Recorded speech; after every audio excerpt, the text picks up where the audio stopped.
রবিবার দুপুর 2টায় উদয়পুর টেপানিয়া আরডি ব্লকে টেপানিয়া পঞ্চায়েত সমিতির নবনির্বাচিত সদস্যা চেয়ারম্যান ও ভাইস চেয়ারম্যানের শপথ গ্রহণ অনুষ্ঠান অনুষ্ঠিত হয় ব্লকের কনফারেন্স হল ঘরে। শপথ গ্রহণ অনুষ্ঠানে অংশ নেন ত্রিপুরা সরকারের অর্থমন্ত্রী প্রণজিৎ সিংহ রায়। এছাড়া ছিলেন বিধায়ক জিতেন্দ্র মজুমদার, অভিষেক দেবরায় ও পৌর চেয়ারম্যান শীতল চন্দ্র মজুমদার, গোমতী জেলা পরিষদের প্রাক্তন জেলা সহসভাপতি দেবল দেবরায় সহ প্রমুখ। এদিন দুপুরেই 13 জন সদস্যা শপথ নেন। শপথ গ্রহণ অনুষ্ঠান শেষে ব্লকের বিডিও দেবশ্রী দাশগুপ্ত সাংবাদিকদের প্রশ্নের উত্তরে বলেন, আজকের দিনে টেপানিয়া পঞ্চায়েত সমিতির নবনির্বাচিত সকল সদস্য এবং সদস্যা ও চেয়ারম্যান এবং ভাইস চেয়ারম্যান শপথ নিয়েছেন। আগামী দিনে পঞ্চায়েত সমিতির মধ্য দিয়ে যেন গ্রামীণ এলাকাগুলিতে আরও ব্যাপক কাজ করা যায় সেই দিকে লক্ষ্য রেখে টেপানিয়া ব্লক সম্পূর্ণভাবে সাহায্যের হাত বাড়িয়ে দেওয়া হবে। পাশাপাশি রাজ্য সরকারের বিভিন্ন প্রকল্প যেন খুব দ্রুত গ্রামীণ এলাকায় পৌঁছে দেওয়া যায় সেদিকে লক্ষ্য রেখে কাজ করবে টেপানিয়া পঞ্চায়েত সমিতি।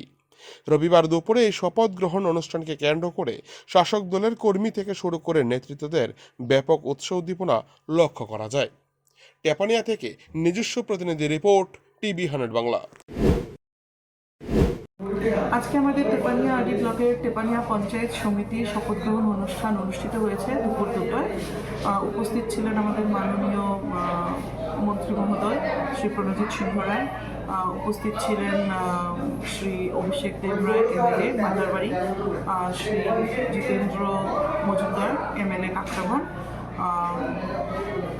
আমাদের গোমতী জেলা পরিষদের প্রাক্তন সভাধিপতি শ্রী দেবল দেবরায় মহোদয় এবং আমাদের উদয়পুর মিউনিসিপ্যাল কাউন্সিলের চেয়ারপারসন শ্রী শীতল মজুমদার মহোদয়। আরও উপস্থিত ছিলেন এখানে ভারতীয় জনতা পার্টি স্টেট কমিটির শ্রী তাপস রায় মহোদয়। সবার উপস্থিতির মাঝখানে গোমতী জেলা পরিষদের ডিস্ট্রিক্ট পঞ্চায়েত অফিসার আমার 13 জন পঞ্চায়েত তেপানিয়া সমিতির মেম্বারদের শপথ গ্রহণ অনুষ্ঠান করান। এর মধ্যে আমাদের তেপানিয়া পঞ্চায়েত সমিতির চেয়ারপারসন নির্বাচিত হয়েছেন শ্রীমতী ঝর্ণারানী দাস মহোদয়া এবং ভাইস চেয়ারপারসন নির্বাচিত হয়েছেন শ্রীযুক্ত রামচন্দ্র দেবনাথ মহোদয়।